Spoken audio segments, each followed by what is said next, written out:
We are live once again on the Jim Feist Handicapping Show, brought to you by Dom DeMarco's. When a pizzeria wins Best of Las Vegas 5 years straight, racks up local awards, and becomes the highest rated Vegas pizzeria by Dave Portnoy, you know it's something special. Come taste the quality at Dom DeMarco's, located at 9785 West Charleston Boulevard in Las Vegas, Nevada. Ken Thomson joining us from sportsxradio.com again this week. Ken, couldn't get enough of you last week, so you're back again this week. And I'm in for Jim Feist, who's a little bit under the radar, but hopefully he'll return again next week, because we have a lot of big shows coming up next week when the tournament begins, Ken. Yeah, I'm looking forward to it, as always, Greg. And, anytime I get a chance to talk college sports with you, I'm like a kid in a candy store. So last night was I don't want to say we hit a new low, but I don't get out too often. But my brother-in-law, of course, Ozzy's lead guitar player for 24 years. So Zach's out here in Phoenix and playing a little Zach Sabbath, and then brand new album, Black Label Society. So some hardcore metal, taking it all in, get to see my boys from Jersey and out on the West Coast, and then back to Vegas tomorrow.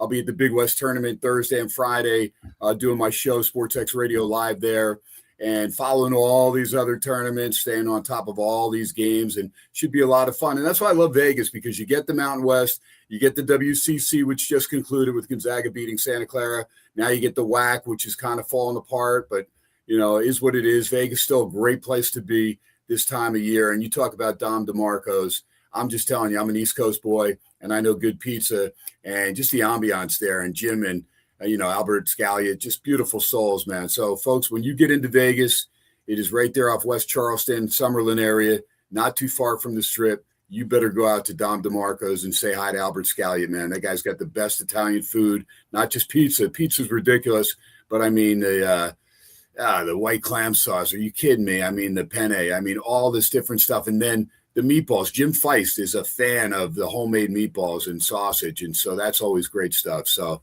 I can't wait to see you out here, Greg.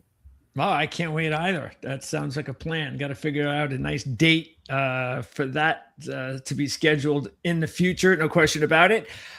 You've got that UNLV jersey on, and I've got the Rutgers polo shirt on, because both of those our teams are playing later tonight. I only do this for respect, because the college basketball team sucks, but that's because they had no money again last year. The new regime that's in place right now has done a fantastic job, but the basketball team is an off-season away, so they'll have more money next year. They'll be a little bit more competitive next year. The football program is going to be a lot more competitive this season.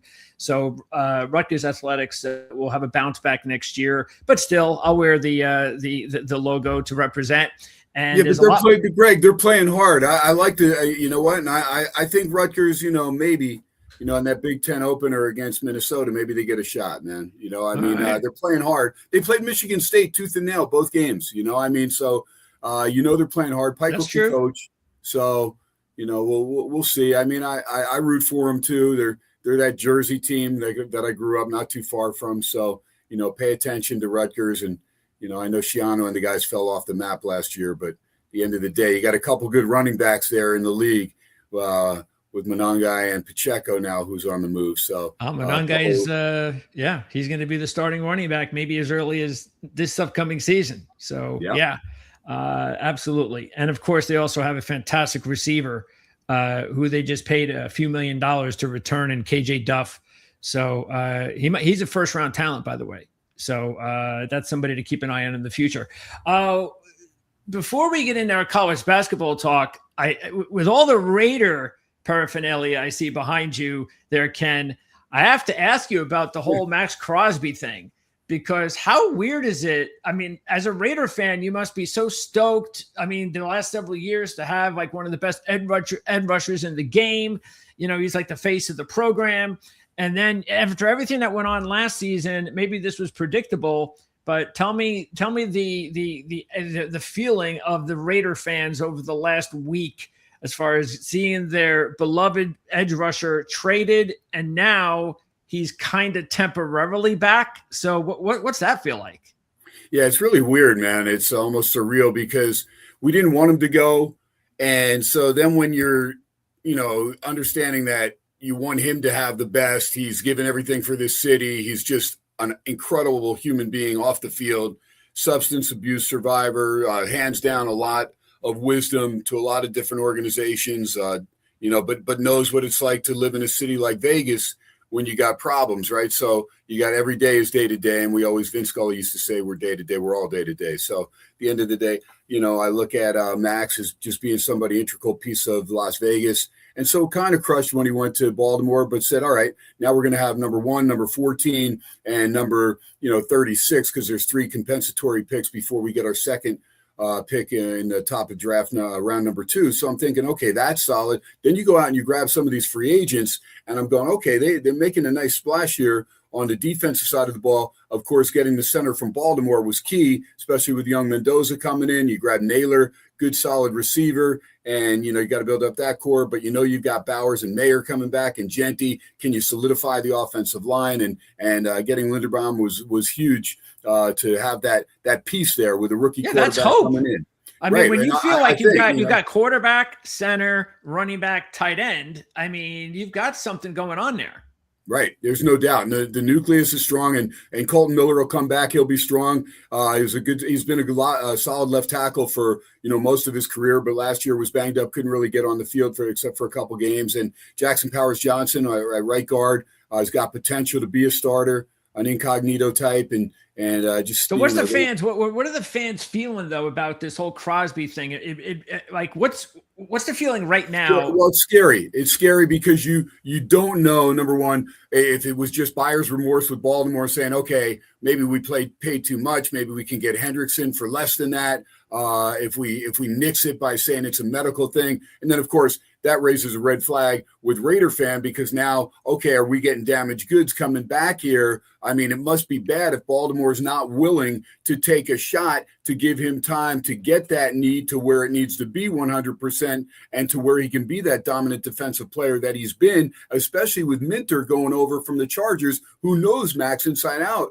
And he's a defensive-oriented coach. So it's concerning right now for a Raider fan. But then you hear, okay, Dallas and some other teams still interested. Sure. And so we'll know if somebody doesn't want to pay the 2 first-rounders and they want to, say, give 2 second-rounders, we'll know that knee. Oh, you got to get a first. Yeah, if exactly. You get a first, he can't go. He's got to stay. Well, but I'm saying unless that knee is that bad, Greg. In other words, if he can't go. He can't go. Then you're stuck. Yeah, I mean, and that's the thing. You're $30 million on the hit on the cap too. So, well, you got the money. Raiders still have a boatload of cash with their salary cap. So. And I like Clint Kubiak. I like the direction things are going, Greg. And I feel confident that in 2 years there'll be a roster there that will be able to compete for the playoffs the following year. We all hope so. I mean, look, I'm not the biggest Raider fan. I mean, when the Jets were playing some of their best football some years back, I mean, we had our share of big losses to the Raiders in the postseason. So, but I know how important it is for history of the NFL to have the programs, the historical programs like the Raiders. You mentioned the Cowboys. I mean, I think it would be great for the NFL in the next couple of years to see the Cowboys and Raiders in a Super Bowl. But unfortunately, it's hard enough for those 2 teams to make the playoffs. So, I hope so. Fingers crossed.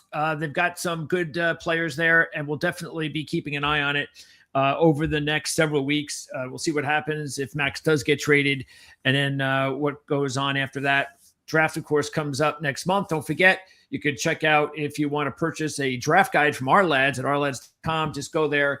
It's the best draft guide in the business, and you can get all of your information regarding all the key players that are going to get drafted, scouting reports, everything. So check that out. Okay, let's talk some college hoops now because we're at that point in time, Ken, where every day till Sunday, and it started yesterday, I believe, maybe even Monday. But we've got all sorts of action, even like noon on, and it's wall to wall conference tournaments, last game of the season, if you don't advance kind of deal. And so we've got a lot going on here today and the upcoming next several days. Matter of fact, interesting enough, there's no championship games on Thursday or Friday, but then you've got 11 on Saturday, 5 on Sunday. Tonight, you still have 3 more to go. the Big Sky, the Patriot, and the Southland. Before we turn the page over there, last night it had Hofstra, Wright State, Siena, LIU, and Gonzaga moving on. Gonzaga aside, so far from the teams that have won their championship games, that includes Northern Iowa, High Point, Queens, North Dakota State, Troy, and Furman. Which of those teams do you think has a shot to at least make the first round game competitive no matter who they play?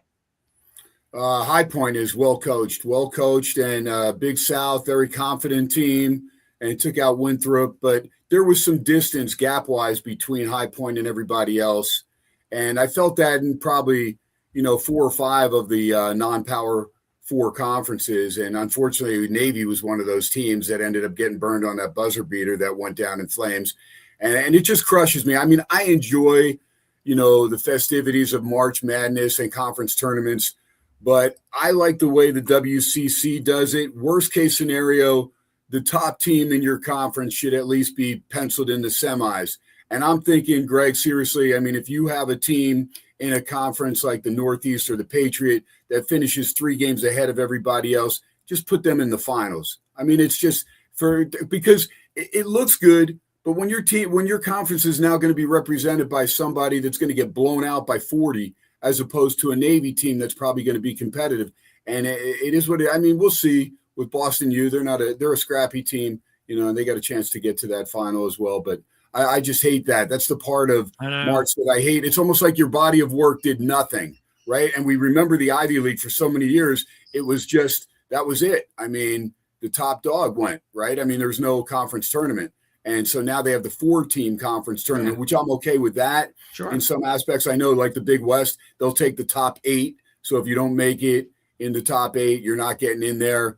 But and it happens all the time, but you got to be ready. But what is the regular season for a team like Navy to go 17-1 and then lose on a 40-foot buzzer beater and they're done and that's it? And then the season, go to the NIT. And you're almost like, what do we play the 18-game season for? I kind of, so I have mixed emotions, Yeah, that's the only reason that I'd be okay with them adding more teams. But I know the reason why they want to add more teams is not because of that. But if you want to add more teams to the tournament, then I'm fine with you giving automatic bids to every regular season champion. Right. And that would be a reason to add more teams. But again, especially now the idea of adding more teams is so ludicrous based on this particular season.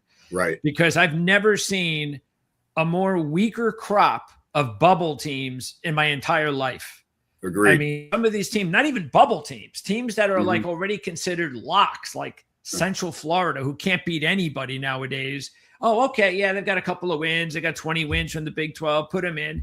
Well, shouldn't they have to beat somebody significant, anybody in the last couple of weeks? Like SMU's the same way. They finally beat Syracuse and they're supposedly bubble or in. That shows you how bad the bubble teams are this season. And I'm not so sure that's going to change with the way the portal is. I agree. And then you got to keep an eye on teams because you mentioned SMU and they've, they got to get past Louisville today. Yeah. With the big injury there, right? Yeah, Michael Brown's still not going to play, and that's a big. I took SMU plus the 7. Just sure. I thought there was value there. They're trying to win the game, and I took FSU, and I laid the 2.5 up to 4 against Cal. FSU's playing outstanding ball, and I had them in the VEASAN contest last week, and they rolled. Laying 1.5. They won by 15, whatever it was. I actually put a couple of bucks on them at 150 to 1 to win the tournament. Yeah, exactly, and because why not? Look at Duke. Right, they're injured. It's it. If guys are out, how do you not take a shot on, some of these ACC teams like Miami?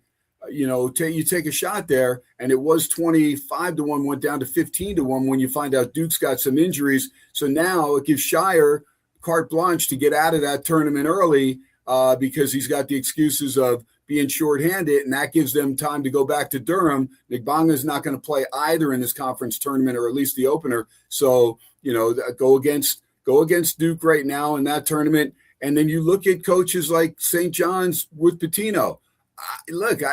They split with UConn. They know they're in. it doesn't shock me if Rick Pitino bows out. I know it's at Madison Square Garden, but he used to do this at Louisville. He'd lose first or second round and get home and start preparing for the big dance. Who cares if you get the hardwood from the Big East? He doesn't care about that. Who do you think? Because again, Villanova is another one of these teams that's a ridiculous lock. They have beaten nobody all year, and they've been a lock for a month. Yeah. But so we know they're in. So who could possibly be the fourth team then?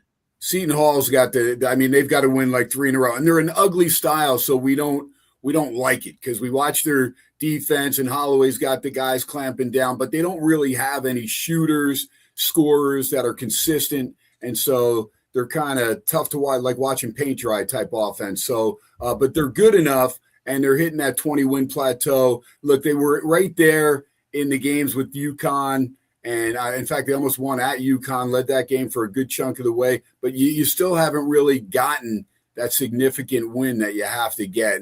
And so they need to do some damage. They need to win 3 games. I look at teams like them and Indiana. If I hear Indiana one more time, I mean, Indiana, another team. But if they win 3 games in the Big Ten tournament, then they're in. They're not winning 3 games. They're not even winning today. I don't doubt that. I don't doubt that. Yeah. I mean, they're going to go against, they were one of my big plays last week was Ohio State in that finale there in Columbus. And I was just like, man, people were betting Indiana. And I was like, I guess I'll just lose with Ohio State the way people are betting on Indiana. And Ohio State just jumped on them by the half and game never got close. Well, let's take a look at some of these games coming up here today. We mentioned SMU and Louisville. And in this one, like you said, SMU's got to get the win. They're not really a lock yet. So a win, though, would put them in, you would guess. And let's keep in mind that both teams split winning at home this year. SMU won and covered both games. By the way, both wins were by double digits by both teams. But as you said, with Brown out, and Louisville's been actually one of the more disappointing teams. I really thought when Brown came back, I thought, okay, let's see if they can now kind of go on a run and show me that they could be a championship Final Four sleeper. And they've not shown me any of that. So I've been a little bit disappointed. But with SMU still needing the game, I think this is a good one, not only to take the points, but throw a few bucks on the money line. Yeah, I got 7 and down to 6.5, and I see it. That Boopy Miller can play, and then Pierre. I mean, those two guys, 38 points between them. They just need to be on, and that's really what you need. You need if you have 2 solid players like that, you need them both to be on the same day, and you got a shot. And you can find the teams that are of the next echelon, right? Because we talk Arizona, Florida, Michigan, Duke. Those are the teams that we think of right away. Then Houston in that next tier and whatnot. But if you watch some of these other teams, they have the capability in this type of tournament. If you have 2 or 3 guys that can knock down the 3-pointer, you can grab some offensive rebounds. I mean, the game is you're going to see some major upsets. And you are, Greg, in the first 2 rounds, you're going to see upsets because it's the 3-ball. Teams all are pretty much predicated on the 3-point shooting now. So you can have a team all of a sudden go 2 for 18, and they're like, wait a minute, we know we're the better team. Look, it happens. It doesn't matter if you're Navy in their conference. Sure. It doesn't matter where you're at. If you're not hitting your threes, baby, and the other team's able to string them together, and then the longer it goes, right, with the underdog getting, having the advantage there and leading, then the tighter the other team gets, and then the other team starts milking the ball, and the other team gets desperate, and you see it. And so the teams that may not be well coached from the Power 4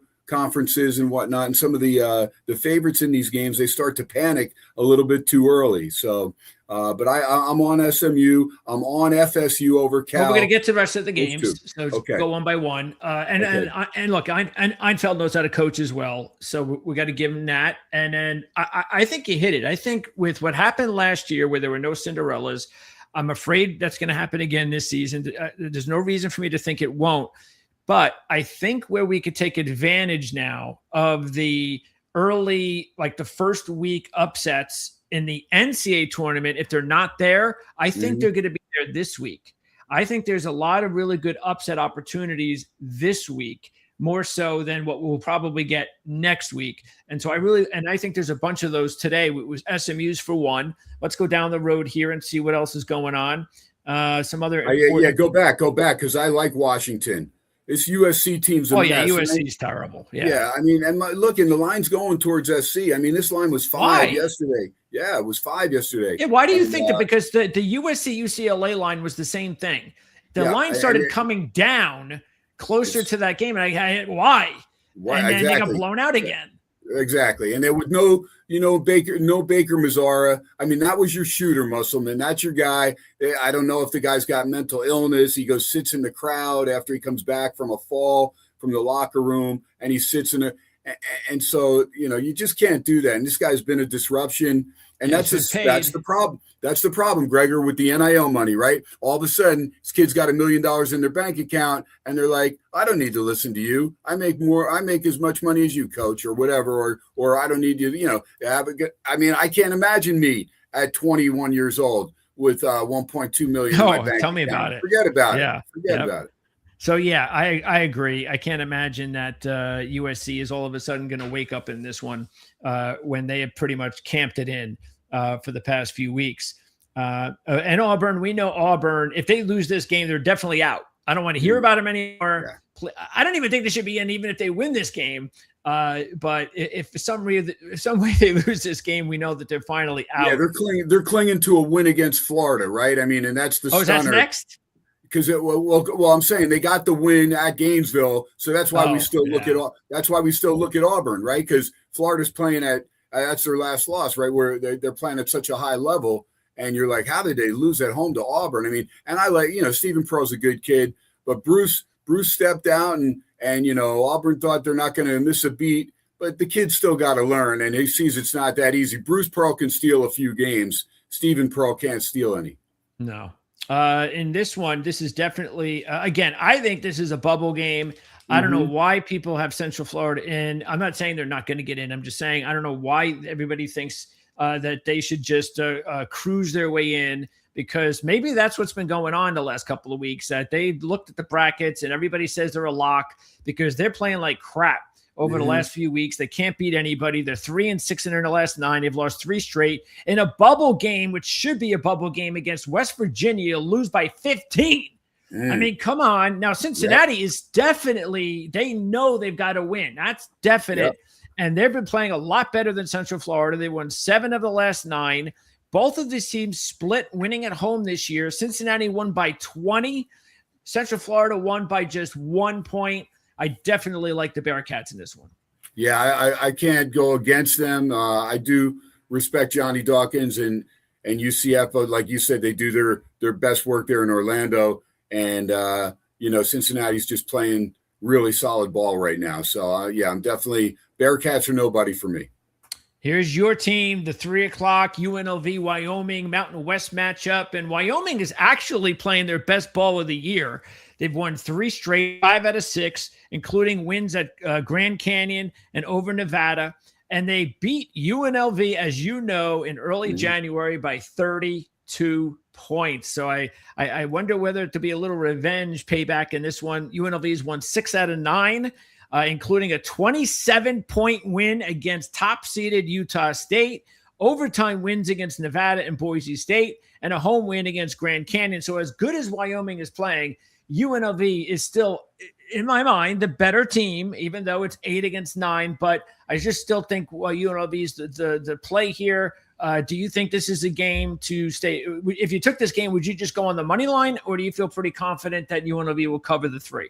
I think UNLV will end up pulling away. I know the money's going towards Wyoming right now, but the game's not in Laramie. That's a 32-point. Yeah, they'll remember that, first of all. Josh Pazner is a pretty solid coach. He's done this whole season without a true point guard. Miles Shea, the transfer from UC Irvine, never got on the court. But Dre Gibbs-Lawhorn, not only is he a great scorer, but he can run the show. And the last 2 games, the home game on Saturday against Nevada, where they had to gut it out and get the win to get the split there with the Wolfpack, and got that done in overtime. And then to bounce back and go up against Utah State. And they were the only team to win in Logan this year. So they actually came back from a 12-point deficit with 12 minutes to go in Logan against Utah State and won the game by 10. So a 22-point turnaround in the final 12 minutes. So Utah State's going into Vegas going, hey, we're going to get the split. We're first place. And no, UNLV takes care of business, and not only takes care of business, they rout them big time. And Gibbs Lawhorn at the end of the game with 1:20 to go, I look up, he's got 5 points and like 1 assist. I'm like, what? But he's been on the court the whole time because he was facilitating and everybody got in the groove. And this kid, Kamani Hamilton, can play. He had 20 some odd points. And then Howie Fleming, this guy's averaging a triple-double his last few games. So you get those guys. You got a kid, Walter Brown from New Zealand, and this guy's the most unselfish. He's like that Rodman type of player that you need, little sandpaper in there, get in there, doesn't need to score, doesn't need to get assists, but gets everybody involved and guts it out and gets those key rebounds, stuff that doesn't show up in the box score. And I think UNLV is going to be ready for this game. They're going to get to the 50-50 balls like they didn't in Laramie, and they're going to take out Wyoming. That's the first game. It's always tough the first game of the 4 games, but UNLV's focused right now, and they're playing their best ball. That win against Utah State is the best Rebels game I saw all year, and they had a couple of decent wins. They won at Stanford. Like I said, they won at Logan, but that game was complete wire to wire, outstanding. After the first 7-8 minutes, they were the better team by far. And as far as the bracket is concerned, let's see. You've got UNLV. Who would they be playing if they win this game? That is Utah State again, right? Yep. Yeah, that's a rematch. So if UNLV gets past Wyoming here, they will be playing Utah State. Keeping in mind that, of course, UNLV, they more than likely they are going to have to win it all. They're not going to get an at-large with a championship loss, and that's a shame if that were to happen, because there's so many teams in the Mountain West right now that can make the run and could look. I think Utah State's in. I don't think there's any doubt about it. I think they're in. They've had too good of a season, but are they going to have 2 teams or 3? That's the question. Right. Yeah, I mean, it's, and we know, say with the perennial teams, with San Diego State, but New Mexico's always been fun there. And you think if they still had Donovan Dent, that team would have been really rolling this year. And we saw him struggle at UCLA for a while. But yeah, it'll be interesting, Mountain West. But this is a big game. This is a big game for Coach Josh Pazner, and he came up with his 2 best games. The Friday or Saturday win, like I said, at home against Reno, and then to follow it up by sweeping Utah State, the top team in the conference, by sweeping them. That shows well for UNLV. Do you like anyone here? Do not. Okay. Madison Square Garden. This is one that I can see. Providence, Kim English, we know, is on the way out there, so they'll play hard for him. He's a good coach, but he's just not gotten things to fall there since Cooley left for Georgetown. All right, now here's one of the championship games in the Southland. The 2 top teams are playing each other. They split the season series, both teams winning at home. SF Austin by 7, McNeese by 2. Interesting, if you've been taking the number all season long in the Southland especially, you should know, of course, whoever you are out there, Stephen F. Austin is 22-8 against the spread. McNeese is just 13-17 against the spread. So Stephen F. Austin has been a really good money play this season. And, I don't know what this says about the conference. Probably not really much, considering both of these teams had to sweat it out in the semifinals against some pretty, underwhelming teams, with McNeese winning their game against Texas, RG Valley. And right. I think that was in overtime. And Stephen F. Austin survived Texas A&M Corpus Christi by 2 as well. So they both sweated it out, but here they are in the championship game. McNeese by 3.5. What do you think?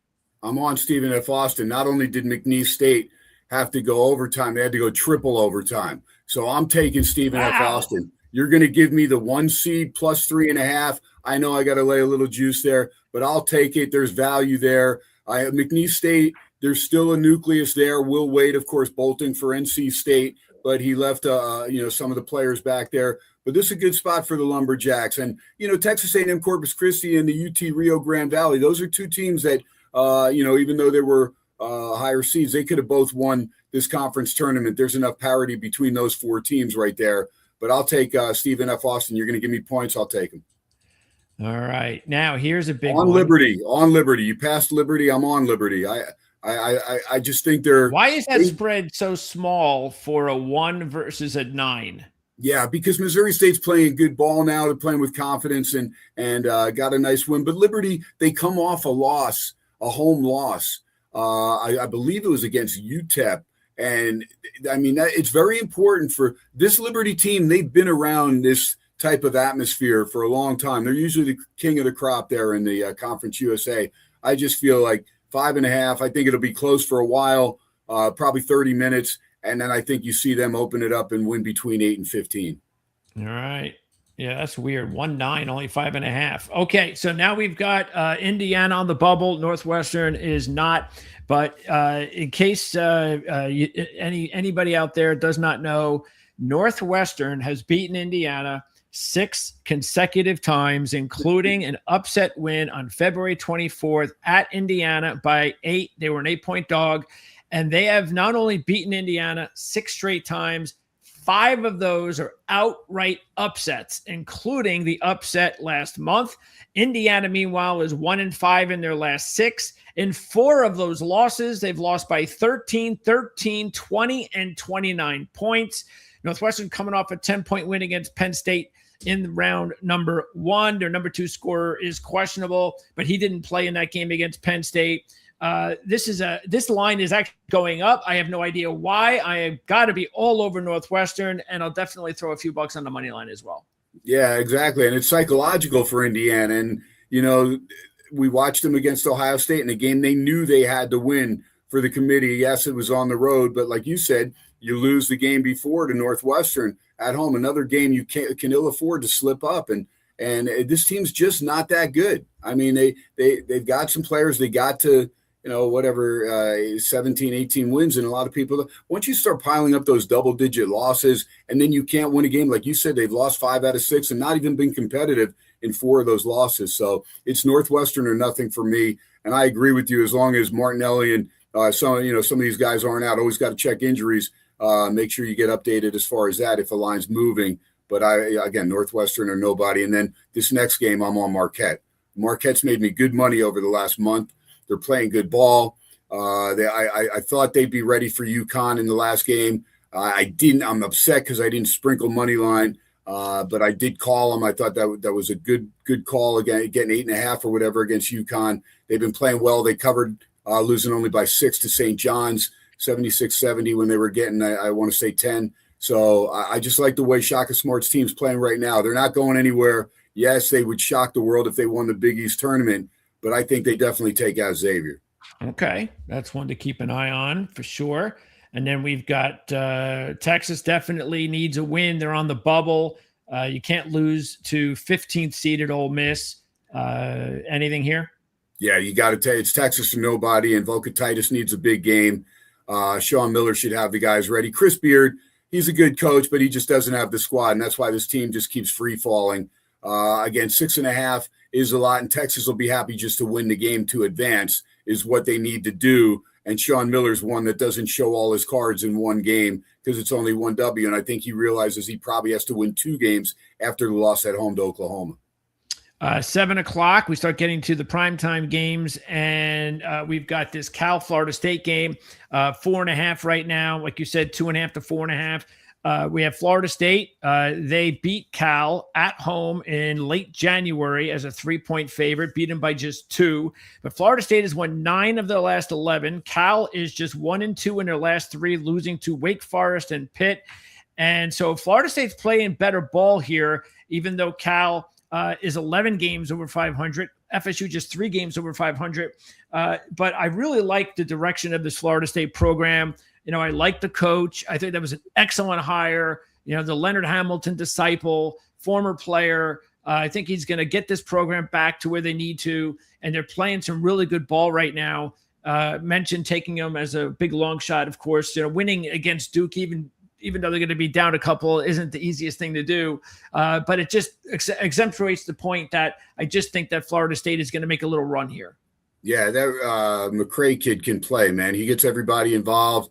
I just like the way they move the ball. They don't have it just their offense isn't stagnant, and sometimes they go into a little bit of a shooting lull. But I like this Florida State team, and Cal's had some good games, and then they've had some head scratchers where you're like, well, what? And so it is, but that's the that's the difficulty with Stanford and with Cal traveling ACC. Sometimes, you just catch them and they can drop 2 on a weekend when you look and go, oh, they should take care of business this weekend. Then they drop the Thursday and Saturday game. And you're like, whoa. But it happens. It's just a weird thing just seeing Cal and Stanford in the ACC. It doesn't get easier, but FSU is definitely playing good ball, and I like them a lot.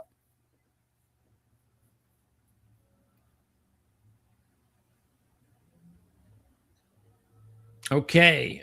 What about this one? BYU, West Virginia. BYU, we know they're in, but they have not looked good at all. Once their top player got banged up and is out for the year, it's like they lost a whole lot. They really did. And I expected them to recover at some point, and they just haven't done it. Okay, they had, a nice win last time out. What was it, yesterday? But West Virginia, they're getting 4.5 in this one. And didn't West Virginia just beat BYU recently? Yeah, and they'll still slow it down and muck it up. BYU got the offense running yesterday, and DeBonson in an open court. You need right to third to be really consistent. And, yeah, the loss of Richie Saunders is big.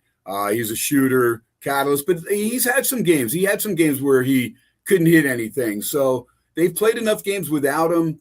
DeBonson's still a guy. He's an NBA talent. So it's BYU or nobody for me in this game. I just can't trust West Virginia. Some of these offenses, Greg, you just, as my buddy used to tell me, if you bet on crap, don't be surprised with a crap result. That's true. I mean, I just can't. I can't take West Virginia. I know they have the capability, but I'm not trusting them outside of Morgantown. That's for sure. Okay, here's another championship game. The Patriot, you mentioned it before, Boston University with the big upset over Navy. They also opened the tournament with a win over American, the defending Patriot champs. They beat them by 2. They've won 9 out of 10. Lehigh, meanwhile, over their last 18, they've won 13 of 18, and they've had 2 overtime losses during that span and a 3-point loss. So over the last several months, Lehigh has really been dialed in. They did have a blowout loss to Navy, but most teams did. And here's an interesting thing. Lehigh has been in 7 overtime games this season. 7. They're 3-4 in overtime. Maybe we'll get an overtime game tonight. May want to bet on that if you get, I'm sure there are odds somewhere about overtime. Lehigh won both games against BU this year, straight up and against the spread, but they were only by 3 and by 2 in overtime. So I'm a little bit surprised BU's the favorite here, to tell you the truth. I am as well, and that's why I'll check injury, but I'm on Lehigh. And I hate to say that my sister's got her master's degree there from the Terriers in Boston U, but they took out Navy, and that irritated me, man. But at the end of the day, they deserved it. But like you said, playing a lot of close games, Lehigh's playing well, and you're going to give me the points from the team that's won twice. And, there's several situations that we've seen now where teams are meeting for that third time, and it's difficult to beat a team 3 times. East Tennessee State, they went down in their final. They were looking for the 3-game sweep, didn't get it. But then you did get a 3-game sweep in a semifinal of the Big Sky, ironically, with Montana knocking out Portland State, who won the Big Sky regular season, but Montana beat them 3 out of 3. Wow. So that's, that was one that I lost on last night. I thought, and in fact, the last 2 times, and I'm surprised Portland State went down, but, give Montana credit, and that's why they're in the final against Idaho tonight later on. But I like Lehigh here. Okay, and we've got, boy, what a bad year for Memphis. Yeah. And any chance at all they make a run in the tournament? No. Okay. No, Penny Hardaway just doesn't have the squad. He's got some athletes, but with the money that they can use in the portal from FedEx, it is shocking that they don't have a better team this season. No question. And we see some of these guys around that they had that are on different teams now. That kid Haggerty, that's one of the leading scorers in the country. He started there. There's they couldn't pay him to stay. I mean,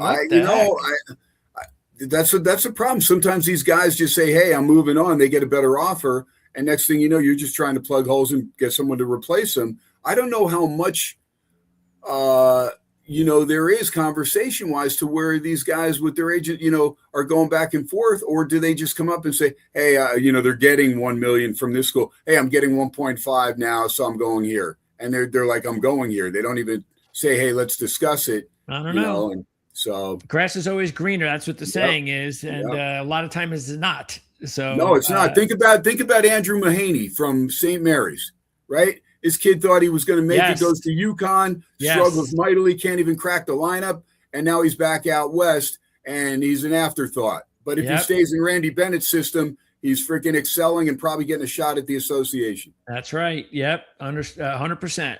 Okay, now I just want to mention this game because Colorado State really played well towards the end of the season, and they had their winning streak snapped against Boise State, but still – I think both of those. Matter of fact, I put money on both Colorado State and Boise State in the Mountain West championship odds. I think Boise State's now down to 6-1. Colorado State was 18-1. And just because they lost one game, I'm not really too worried about that. I still think Colorado State could make a run. Fresno State's not really good. I'm not going to get myself involved with this game, but it's a team that I'm definitely looking forward to when they play their next game, whoever that's against, because they'll probably be an underdog. Yeah, and Colorado State disappointed a lot of people. They were only laying 1.5 at home in their finale against Boise State, and they had been playing lights out. Yeah. Boise had been playing well. That's right. Leon Rice's guys. But remember, Leon Rice's guys, just like Utah State, Boise State got swept by UNLV this year. So, but they're playing their best ball here, though, Boise now. So I'm willing to forgive them. I mean, everybody thought they were going to be the best team in the conference when the season began. Yeah, I didn't know, because Falslev and Utah State I thought would be pretty good. San Diego State, you can never count out a Dutcher team, and if Bird shoots it well, they usually can score enough. But yeah, this New Mexico was a nice surprise after losing Dent and a couple other guys. This is a wide open tournament, Mountain West. No question. Fresno State 7.5. They'll try and muck it up. Colorado State just wants to win the game. I didn't touch the line, Gregor. Nice to see DePaul actually with a pulse. Is this like the best they played since Ron Meyer? I mean, wow. They actually have a halfway average team. Yeah, it is a team that at least plays 40 minutes, plays with some heart, kind of like the Detroit team we saw yesterday lose to Wright State in the final over there. This is a team that they'll go after, and they're trying to get back to that upper echelon in the Big East. And it's been so long since the Ray Meyer, Joey Meyer days that, the folks in the Chicago area, they're just like, it's an afterthought now. But it's good for basketball if DePaul somehow can get back in the thick of things, and for Georgetown too. And we know Cooley's heart's into it. They just, to me, they just lack some offense. They've had some decent games, and they'll come at you as well. If you take them lightly, Georgetown can take you down. All right. This is the Rutgers game against Minnesota. You mentioned New Mexico. Well, this is where their coach is. Actually, that's Colorado State. But look, I really like Nedved. I really do. I think he's going to do a really good job here as the coach. They started to play pretty good basketball, too, towards the end of the season, even without one of their best players who was injured. But their bench is so small. They have no chance in a tournament setting because there's not enough bodies. And within the next second day, third day, if they even reach that far, they just won't have enough left in the tank. Like you said, at least Rutgers is playing hard, but Minnesota is definitely the better team. Yeah, they're the better team, but I'm not laying 5.5 on a neutral. They're in Chicago. Rutgers, though, far away from Jersey. Minnesota should have more fans there, but I like the way Rutgers is playing right now. And so 5.5, I'll look at Rutgers there. I think there's some value. I think Minnesota wins the game, but I think it's real close. Okay. We've got some West Coast games here. Yeah, I'll be at that tournament. I'll be at that tournament tomorrow. And that's Cal Poly. Now, the Big West, all 8 teams, they only take the top 8, but all 8 teams, Cal Poly is the 8th seed, but they're 10-10. Everybody else is over 500. And this conference can go, any one of those teams can win. From Santa Barbara, who's playing against Davis, UC Davis. Who's the best long shot? Who's the best long shot? Boy, in this Cal State Fullerton, man, they surprised me. I actually, on the VEASAN contest, I had Cal State Northridge to avenge a loss at Fullerton in their home finale, and they just could never get over the top. And I was laying 5, and they finally got a 2-point lead with about 3:30 to go. They went up 77-75, and they never scored again. Fullerton outscored them 15-0. I was blown away. I'm very impressed with the way Cal State Fullerton has played. And look, they're good enough. I mean, they're that 22-1. What's that? 22-1. Yes. There, you definitely have value there. The way Fullerton's playing, there's value on UC San Diego, Santa Barbara. I mean, you're getting 7-8-1. Look, UC Irvine. I had them in the contest as well. They're plus a 165, and Hawaii's plus 220. Hawaii's finale was at home against Long Beach State, who didn't even make this tournament. And Hawaii on senior day, they got their butts kicked at home by Long Beach State. So that's how they ended the regular season. UC Irvine, I had them, Greg, in the tournament, the VEASAN tournament. They were playing UC Davis, and I had them -9 to avenge a loss in Davis, California from earlier this year. And I never really got the lead. Game goes into overtime, and I get bailed out. They win by 10, and they make four free throws inside the last 30 seconds to get it done, including the last 2 with 7 seconds. And I was like, man, I stole one there. So I was good there. That's every now and then you need to. Yeah, right. Steal you got to be good, but you got to be lucky. You You got to get those overtime ones. And sometimes isn't that crazy? Like when you're laying points and you're looking, going, God, the only way I can win is if this goes into overtime. That's so you're rooting for your guy to miss that last shot, unless you have a money line too. But college hoops is unreal. All right, ACC matchup. Clemson is a 6.5-point favorite here. I actually think Wake Forest is another good dog here. They've won 6 out of 9, and they beat Clemson in their only matchup this year. They were a home dog last month, mid-February. Beat them by 8. Clemson's just 2-5 in the last 7. So both teams are going in the opposite direction. Wake is playing every game like it's their last, because it is. Clemson will be in the tournament. So what do you think about this one? Do you agree, or do you think the points are the way to go? Yeah, I would only go points. Forbes impressed me, even though they had to go, some overtime work last night against Virginia Tech. Tech, I thought, would win that game, so I was wrong. Yep. I got to give Wake Forest credit. VT needed to win 2 games. They did have a triple OT win against Virginia Tech, and then they closed at Charlottesville, and they were right there to win that one, but they couldn't get it done. So that forced them to win a game. And you're right, Clemson's struggling, and Brownell is struggling, even at Little John. And then they were fortunate, I think, when they beat Louisville. Louisville was without Michael Brown, so they were bailed out for that game. I would take Wake Forest plus the 6.5. Again, I know they're tired, but I think they can slow it down. And I look at the under too. Wake Forest in the under. TCU, they are. I don't. They should be definitely in. I don't they're in. Any doubt about it. They're in. They're in for sure. So and they're going to be a dangerous team. They are. That's a team that I'm. Remember TCU. TCU beat Florida. Remember that. TCU beat Florida, and they won that. What was that? They beat Wisconsin and Florida in that. November tournament. Right. So that was a tournament game. If you have Florida in your on your resume there that you beat them, you're going to get a good look from people. And I'm hoping when that bracket comes out, they face a team that I have no trust in. That's what I want. I want a matchup against a team that I was already looking to beat, and then I could jump all over TCU. Because that's the one thing about the brackets that can be a pain in the ass is when you look at it, a lot. This always comes back to haunt me, is that I look at these brackets each year, and it's like, why are like my 3 sleepers in the same region? Like, why are these teams playing each other when I like both of them? That's the thing that kills me about matchups. But hopefully we'll get some luck this year with the matchups. TCU also had that 4-point loss to Michigan earlier this year. Let's not forget about that, when Michigan was killing everybody. So definitely a team to keep an eye on come tournament play. And then there's that championship game you talked about. 4 seed against 7 seed, Montana and Idaho. The 7 seed's the favorite.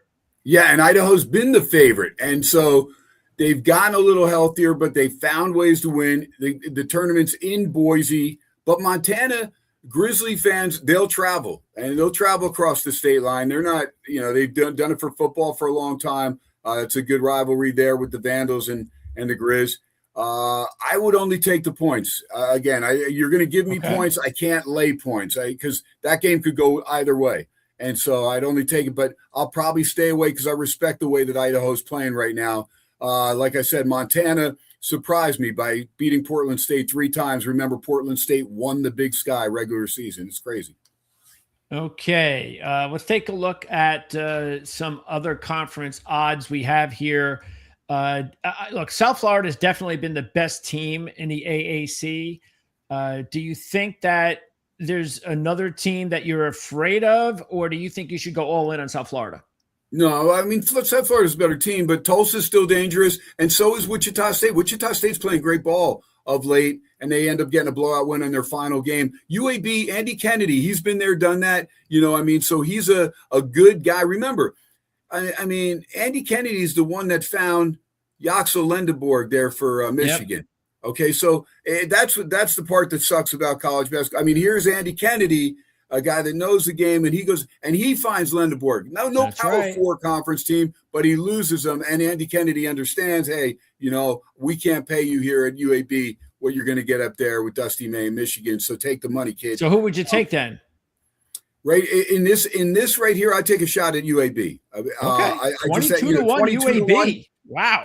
Okay, you're going to give me 22 to 1. I mean, there's because you don't know. Okay. I mean, you're looking at 3 teams that are 370, 270, minus 120. But if Wichita State knocks out South Florida and UAB beats Tulsa, or whatever way the bracket's set up, sure. Next thing you know, and I'm telling Andy Kennedy's that type of coach. He's a very shrewd coach. So sometimes the coach comes into play in these smaller conferences. Well, then I think the way to go about doing it is because I think South Florida is clearly the best team in this conference, and they're not in. So they have to really win this one. They don't want to rely on an at-large. So I think South Florida is going to win it. But what I would do is I take South Florida and I just hedge my bet with UAB. That's what I would do. Okay. Let's see what else we got here. We talked about this one. You going with Liberty in the Conference USA? Yes. Okay. All right. I think Yale's a good play. Even though they're even money, they're clearly the best team in this conference. You only got to win 2 games. And it's even, so I don't have to give up any points. I'd go with Yale.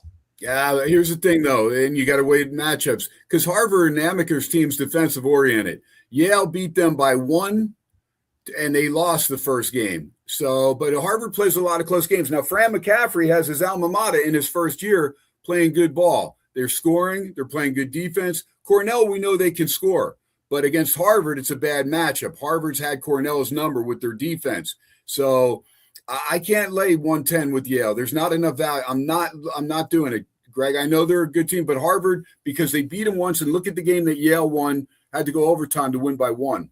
So it's not worth it. There's no value there for me to have to win 2 games to win minus 110. I'd rather take a shot at McCaffrey plus 650 or even Harvard plus 475 because I know they have Yale's number.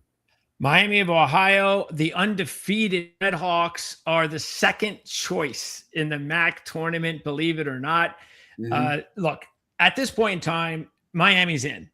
There's just no way they can take Miami after what they've done and the games that they've played and the wins that they've had down to the wire. People would, I think they'd have a really big problem if Miami of Ohio somehow lost the championship game or whatever game they lose. So maybe they get 2, maybe Akron pulls it out. But isn't that interesting? You can get 2 to 1 on Miami, the undefeated Redhawks. What do you think about the MAC? Okay. So to me, not enough value with Miami of Ohio. I do get it why they're the second choice. Akron's lights out, only had the 1 loss in the conference. They did play the one time at Miami of Ohio that the Redhawks beat them by 3. But UMass, see, now I'm looking at Frank Martin and UMass, 45 to 1. But all I'm betting is instead of me betting against Miami of Ohio money line like that opener, because that's who they have to play, I'll take UMass to win the conference tournament. If they take out Miami of Ohio in the opener, and I got them 45 to win, the confidence that they're going to have, the team, they're going to have Akron, they're good enough to beat Toledo. Kent State's down, Bowling Green. I mean, UMass is good enough, Frank Martin, to beat everybody in that conference. Akron's the scarier matchup, but you're not going to have to face them, I don't think, till the finals. And if that works out, that would be great. But I would take UMass to win it at 45-1, just value wise. Well, there's the Mountain West, and again, I went with Colorado State and Boise State. Mm-hmm. Boise's now dropped down to, well, it's 5-1 here. I think you can get mostly 6-1 on them. So which direction would you go? I'm going to go UNLV right there at 45-1, knowing that. Well, here's the thing: they beat Utah State twice. Sure, that's the one seed. We just went over it. Yeah, right. They beat Boise State twice. The team that you're talking about that's been red hot. So can they be consistent? And that's been the problem with them. But like I said, they're playing their best ball of the year. Even that last game of the year, they had to go to the Viejas Center, and they were 10-point dogs against San Diego State. And they were the right side for 95% of that game straight up. Easy cover. But, because you're getting 10, 9.5, 10, never had to worry about it. I think it closed maybe 8.5. Never had to sweat it at all. Pasner's got him playing their best ball right now. And he's just going to hand down that little Lute Olson stuff that he was on that national title team. Here's what we do now, boys. So, there's value there. And Colorado State at 25-1, there's value there as well. Okay. Don't have the rest of them here. And I can't pop up a sports book because I'll get censored by YouTube. So as far as some of the other, like the SEC, the Big 12, the ACC, and the Big 10, do you have any sleepers in those conferences? ACC, I like Miami of Florida. I just think they're 18-1. I like the way this team's playing right now. SEC, you know what, Vandy, and I look, Porter Moser's got Oklahoma. Oh yeah, Vandy's a good play, 10-1. Vandy's nice. Oklahoma's a major stepping stone, but Porter Moser's good enough, and that team's good. So remember, they went into Vandy. They actually were up by about 18 and ended up winning by 1. But they've played well, and getting that win, that last win, had to go OT against Texas and Austin. I mean, they know what they're fighting for. They gave Porter Moser his walking papers basically, several weeks back. But now the guy just continues to win games. And that's he's had a lot of close losses. No doubt. There's like 5 games there. Yep, 5 games, 2 3-points or overtime. It might be a good upset play, whoever they play tomorrow. I'm not sure who they play tomorrow. No, they're laying 8 in their first game. I know they're a big favorite in their first game. So whoever they play tomorrow, they'll probably be a dog, and they may not be a bad play tomorrow. Right. I agree. Okay. So then what about in the, and because the other thing too, Duke is still a heavy favorite, even without 2 of their, because they only have 5 impact scorers on the team, and 2 of them are out. Right. So that just shows you the ACC strength of the ACC right now, that Duke could have 2 of their top 5 scorers out, and they're still minus 300 to win the ACC tournament. But I don't know. I mean, I could see that happening, of course. But hey, Miami, maybe we'll get a run by Florida State. Who knows? But we'll see. And because I don't think Brown's coming back for Louisville in the tournament, right? No, because it's back-to-back games. They don't want to do that. Okay. So they'd rather, and they don't want to play him one game and then have him miss the next game. So I think they're, and that's what it does, Greg. Maybe they're playing back for the championship game. Well, if you have a player or 2 out, you know what? You'll coach your team hard, but I'm telling you, the coaches like Pitino, Calipari, almost like the Italian families, they know what they're doing. They'll bow out early. Oh, darn, we didn't win the conference tournament. Okay, guys, let's get back to Durham right now and start scheduling everything for our strategy. Let's find out where we are. Duke knows they're a 1 seed. Why you don't need to win the ACC tour. I get it, no. Boozer. It's his 1 year. He could care less. He's, this is Final Four or bust for Duke, right? I mean, it means nothing. You got Boozer's 1 year. You beat Michigan in the neutral. So North Carolina, you just disposed of, which we expected without Caleb Wilson being there. But I expect Duke to bow out. I'll be surprised if they win the ACC tournament. I know they only have to win a couple games, but I just don't see it. Like you said, they're the scoring. I mean, there's other teams that really would like to step up. And Florida State and Miami are two teams. Virginia, always a bad matchup with Duke. I mean, Duke's a bad matchup for them, but they're good enough too. DeRita and those guys, and Odom's done a nice job there. So yeah, they're the second choice, I think, at 8-1. But I prefer Miami, like you said, at 18-1. Because I don't think there's a big difference between Miami What's FSU, Greg? What's FSU? 150-1. Yeah, you got to take that. You got to take it. It's worth it. It's Big 12. I think the best value there is Texas Tech. You're getting 18-1 with the Red Raiders. I don't really care about their loss to TCU because TCU is a good team. Plus Texas Tech, they had just come off another big win, their third big win of the year. And without their top player, of course, that was a big one. They had to show everybody they could beat the best of the best without their top player. So they had a letdown, but they still have a lot to prove in the tournament. So I think Texas Tech's a nice sleeper at 18-1. Yeah, you got two shooters there with Atwell, who can move the ball point-wise as well and shoot it. So one of those guys that can shoot the three off the dribble, and Anderson's a scorer. So those two guys, they get more touches. They have more free reign now from McCaslin because you don't have JT Toppin, so you don't have to dump the ball inside like you did. So if they're knocking down shots, and they spread the court nicely. If you watch their spacing now, it's been pretty good over the games without Toppin there, and I like it. It's almost like it's not congested to where I thought their spacing lacked a little. If those guys are on, Atwell and Anderson, and they're on opposite sides of the court most of the time, they're going to be dangerous. There's no pressure on them, right? They're not supposed to win. They lost their big guy. But sometimes that comes into play to where if you're a shooter and you're shooting with no pressure on you, it's a lot easier to shoot, baby. When you're expected to make it and you're expected to win and cover at margin, then the pressure becomes daunting sometimes for these kids. So, it's going to be. Do you like anyone else in the Big 12? I like Arizona to get to the Final Four. So, this team, the top 8, I think is the best in college basketball. What are they as far as the line in the?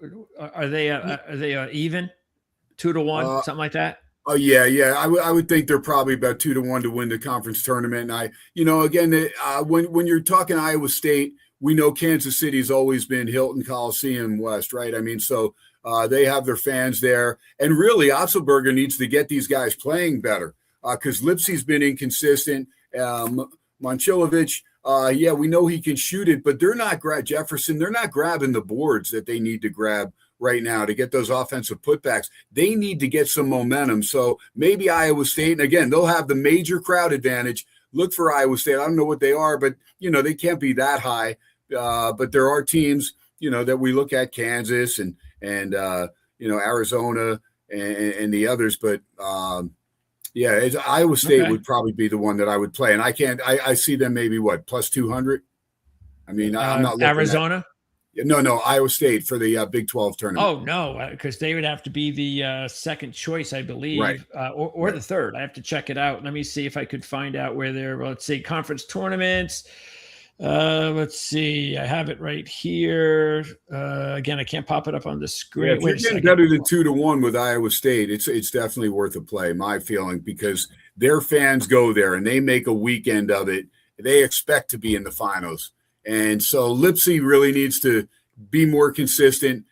These guys, Heisey and these guys need to knock down their shots. And Otzelberger's just trying to get this team back on track because they were so dominant. And they were 15-0 in Ames, and then all of a sudden, you talked about it. Texas Tech went in there, and I had Iowa State because Texas Tech had played 2 games without Toppin, but both at home. So I'm like, okay, now there's film on them. Now they got to go to Ames, and Iowa State's unbeaten, 15-0. And I expected Iowa State, to take care of business. They were laying 9.5, and it was Texas Tech that looked like they should be laying the 9.5, and they end up winning by 9, but they were up probably 15-18 pretty much the whole way. And so that score was not indicative of how Texas Tech dominated in Ames, Iowa. So I think Otzelberger really trying to get this Cyclone team back on track. Yeah, they don't have the odds for a few of these tournaments because they're already underway and they take them off the board. Okay. And then also, look, the Big Ten, Michigan is an even pick. Who do you like? Do you like any sleepers in the Big Ten? Yeah, and again, the Kason, the loss of the guard, and he's a backup guard for Michigan. Yeah, I'm not worried about He'd be that. starting anywhere else, and he's their complete guard that plays good Yeah. D.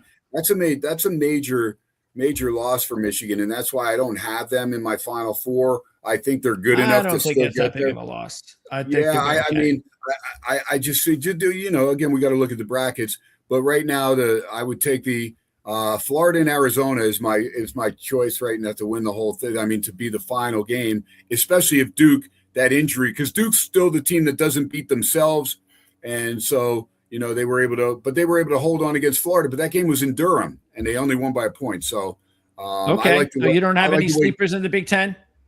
Wisconsin, always Wisconsin, okay. Because Greg Gard's team's good enough, and if Boyd and Blackwell are on the same page and winners, that's a good one. Yeah, I mean 25-1, I think they are to win. Yeah, I always enjoy. Yeah, I enjoy Wisconsin. I got them 100-1, I think. There they are, 100-1 to get to the. Yeah, they're a good Final Four pick. I think they could make a nice run if they can get a nice bracket. And in the last one, what about? Let's see. What is it? I think, what is it? The American. Who do you like? You had the American was the A10. South Florida. The A10. The A10. Like? And I will say that I did take a flyer on St. Bonnie's because it's Schmidt's last, as far as today's game, the game that was going on, and that was the early game today. And what about George? I like George Mason as a nice because they were 25-1 to win the tournament. They just beat St. Louis. Yep, they've been very competitive under this coach the last couple of years. Started out the Patriots started out red hot. They didn't lose a game in conference for a long time. Yeah, that was a nice win against St. Louis. Wasn't even close. They dominated wire to wire there on senior day, so that was big. But yeah, I could see Mason for sure there over in the A10. And St. Louis is a nice story. I think people are putting too much into St. Louis. That kid Avila, the transfer from Indiana State, is nice. But yeah, there's definitely definitely too much love for St. Louis right now. They've lost 3 straight road games after starting the season with one loss in their first 25 games or something like that. I don't even know if they're still considered. I think they're still a bubble team. So we may have work to do. Okay, so go ahead and give us your right now. Of course, you don't have a bracket, but I'm sure we'll be talking to you over the next week or so. But right now, who do you have in the Final Four? Arizona, Florida. Boy, it's hard not to have Duke. I just don't know. Just give me a sleeper then. Okay, in the Final Four. Okay, so no, let me go. Okay, so let me go Florida, Arizona. Because I think everybody is going to take, especially after what happened last year. I think we're all going to be taking the top teams I know again. it's great. I talked about them winning the ACC tournament. I like Miami. I think this Miami team is Final good. Four run. Okay. Yep. I'm gonna go a long shot there with Miami. I like them. Let's see. Where's Miami here to get to the Final Four? What odds do we have? Probably pretty good, I would think. Are they all the way down? 80-1 to get to the Final Four.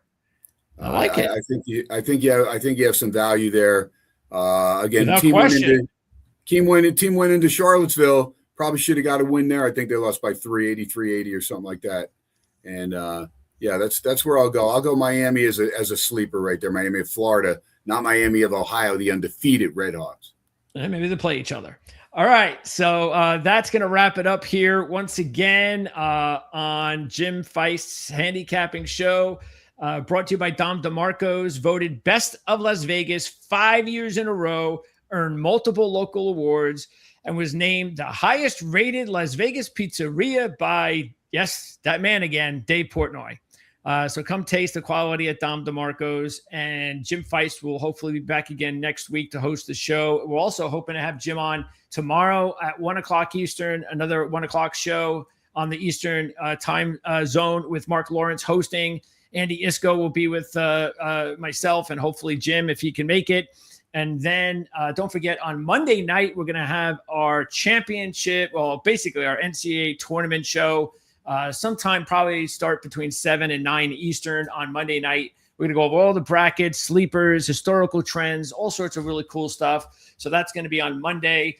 And I'll reach out to Ken. Maybe you can give us an updated pick or two once you get an opportunity to see the brackets, and I can let the viewers know who you like. And in the meantime, I'm assuming that you're going to have a lot of coverage on SportsX Radio between now and the tournament next week.